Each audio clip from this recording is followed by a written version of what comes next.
और यही प्रश्न, ये जो प्रश्न है, यही प्रश्न गंगा जी का जो प्रश्न है, यही प्रश्न एक बार माता पार्वती जी ने, माता सती जी ने कर लिया शिव जी से। सती माता ने भगवान शंकर से प्रश्न किया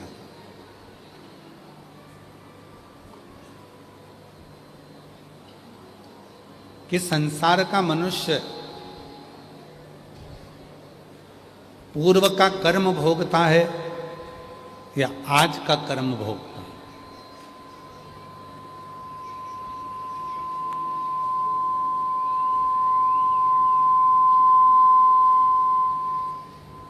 ये कब का कर्म भोग रहा? और हमने पहले कथा में कहा कि मत बुरे कर्म कर बंदे वरना पछताएगा, भगवान की आंखों से तू बच नहीं पाएगा, तू बच नहीं पाएगा। अरे ओ अज्ञानी मत कर नादानी, अरे ओ अज्ञानी मत कर नादानी। सती मैया ने प्रश्न, माता सती पूछ रही, सती माता ने प्रश्न किया, ये आज का कर्म है कि पूर्व का कर्म? भगवान देवाधिदेव महादेव माता सती से कहते हैं, सती तेरा मेरे साथ विवाह हुआ, ये पूर्व का कर्म, पूर्व का कर्म जो लिखा ललाट पर। आपको पहले भी कथा में कहा, जन्म मरण और परण तीन है। जन्म मतलब माता ने जन्म दिया, वो तारीख, वो तिथि, वो समय निश्चित भगवान का।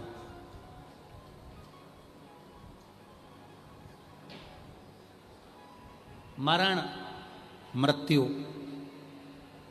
कहाँ होगी, कब होगी, किस जगह पर होगी, वो भी शिव ने निश्चित कर रखा। जन्म मरण और तीसरे नंबर पर है परण, विवाह कहाँ कब किसके साथ होगा, ये उसने निश्चित करा। आप सब जितनी मेरी जीजियां बैठी हैं, तुम्हारे लिए कितने अच्छे अच्छे रिश्ते आए, बोलो ईमानदारी की बात है, कितने जोरदार जोरदार रिश्ते आए, कितने अच्छे अच्छे। और जितने मेरे जीजा बैठे हैं, तुम्हारे लिए कितनी अच्छी अच्छी लड़कियों के रिश्ते आए, पर तुम्हारी किस्मत में यही लिखी थी, तुम्हारे भाग्य में यही लिखा हुआ था, ये भाग्य। कितने देखे,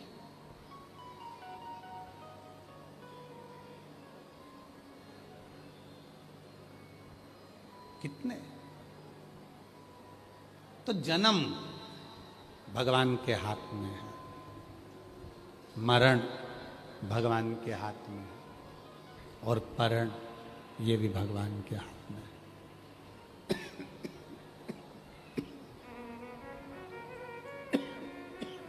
साउंड बिगाड़ दिया तुमने रुपेश, पूरा भजन आता है और तुम पूरा साउंड बिगाड़ देते हो, तुम्हारे साथ प्रॉब्लम ये है।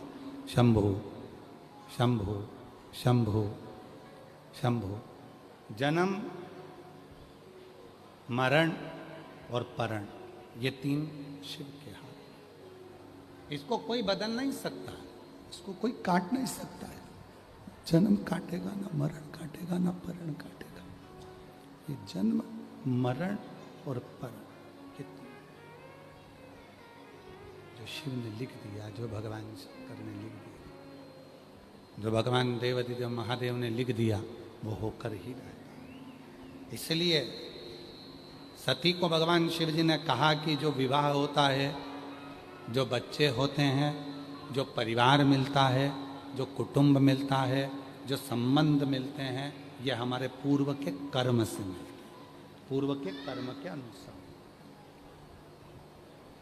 जैसे कथा पहले सुनाई थी भिलाई में, आप लोगों को याद है क्या? स्मरण में हो कि एक सेठ जी के दरवाजे पर एक चोर चोरी करने के लिए गया। बहुत पुरानी कथा है, पहले हम भिलाई में सुना चुके हैं पहली कथा। जिनने नहीं सुनी वो सुन लो। सेठ जी के घर में चोर चोरी करने के लिए गया। उसने पहले तख्ता लगाकर देखा कि सेठ जी इतने दयालु हैं। सेठ जी किसी को भी पैसा उधार मांगने आओ तुरंत दे देते हैं, पैसा उधार मांगने आओ और दे देते हैं। पर सेठ जी उससे पूछते हैं ये जन्म में देगा कि अगले जन्म में देगा। पैसा उधार सेठ जी देते हैं पर पूछते हैं, क्या पूछते हैं? जम के बोलो, ये जन्म में देगा कि, जम के तो बोलो, अगले जन्म में देगा। अब जो मन में सोचता था कि भाई अपन को तो खाना ही है सेठ जी का पैसा, तो कह देते अगले जन्म में देंगे। और जिनको देना रहता था वो कह देते थे इसी जन्म में देंगे, इसी जन्म में देंगे।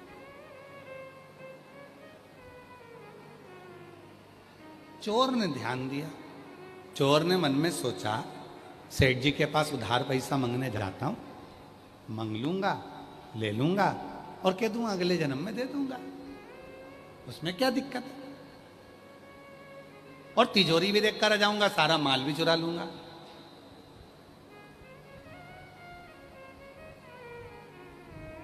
गया। रात के समय पर भैंस जहां पर बंधी हुई थी बहुत सारी, उस भैंस के तबेले में चला गया और सेठ जी के सोने का इंतजार करता रहा। सेठ जी सोएंगे और मैं तिजोरी चुरा लूंगा। आधी रात को भैंस जो बंधी हुई थी वो आपस में बात कर रही थी। क्योरी जीजी तुझे दूध देते कितने साल हो गए? सेठ जी के यहां कहा 4 साल। तुझे 3 साल।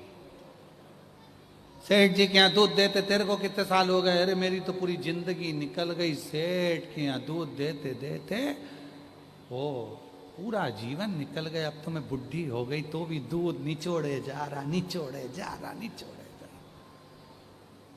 ये सेठ बड़ा चतुर है, सबको उधार पैसे देता है, पूछता है ये जन्म में दोगे कि अगले जन्म में दोगे। जो इस जन्म में देकर चले जाता है वो तो अच्छा है, और जो अगले जन्म में बोल देता है कि अगले जन्म में देगा, जो लेकर चले जाता है अपने जैसे भैंस बन बन के निचोड़ निचोड़ के पूरा निकाल लेता है। निकाल। ये अपना पूर्व का है। पत्नी मिली पूर्व के जन्म से, बेटे मिले पूर्व के जन्म से, बेटी मिली पूर्व के जन्म से, भाई मिला पूर्व के जन्म से, रिश्ते मिले पूर्व के जन्म से, देवरानी जेठानी मिली पूर्व के जन्म से। जितने संबंध होते हैं ये पूर्व के जन्म के होते हैं। केवल पत्नी हर जन्म में मिलेगी, हर जन्म में। बच्चे हर जन्म में मिलेंगे, कर्म के अनुसार इनकी प्रतिक्रिया बदल जाएगी। पर केवल माता और पिता एक ऐसे होते हैं जो एक जन्म में एक ही बार मिलते हैं, उसके बाद दूसरे ही मिलते हैं।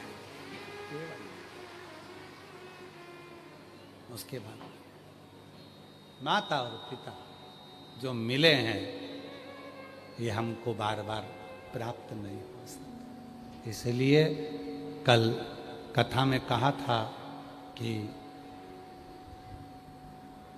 सबसे बड़ा तीर्थ कौन सा है? ब्राह्मणों ने शिव जी से प्रश्न किया था, तो शिव जी ने कहा था दुनिया का सबसे बड़ा तीर्थ है अपने माता पिता के ये तीर्थ। इससे बढ़कर दुनिया का कोई तीर्थ नहीं हो सकता, इससे बढ़कर दुनिया का कोई तीर्थ नहीं होगा। माता पिता के चरण से बढ़कर दुनिया का कोई तीर्थ नहीं हो सकता। ये चरण ही सर्वतीर्थ है चरण। इसके सिवाय कोई तीर्थ नहीं हो सकता, कोई तीर्थ का भाव नहीं हो सकता, कोई तीर्थ। शिव कथा कह रहे हैं, भगवान शंकर का चरित्र कह रहा है, शिव महापुराण की कथा कह रहे हैं, शिव तत्व कह रहा है, भगवान शंकर का चरित्र कह रहा है।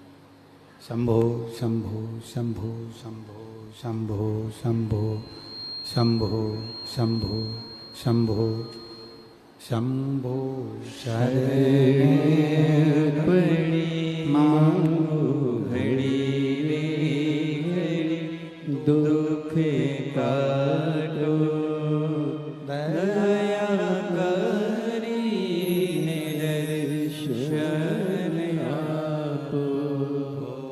शंभो शरण पड़ी मांगो घड़ी रे घड़ी, दुख काटो दया करी दर्शन आपो। एक माता एक पिता, ये दुनिया के सबसे बड़े तीर्थ हैं।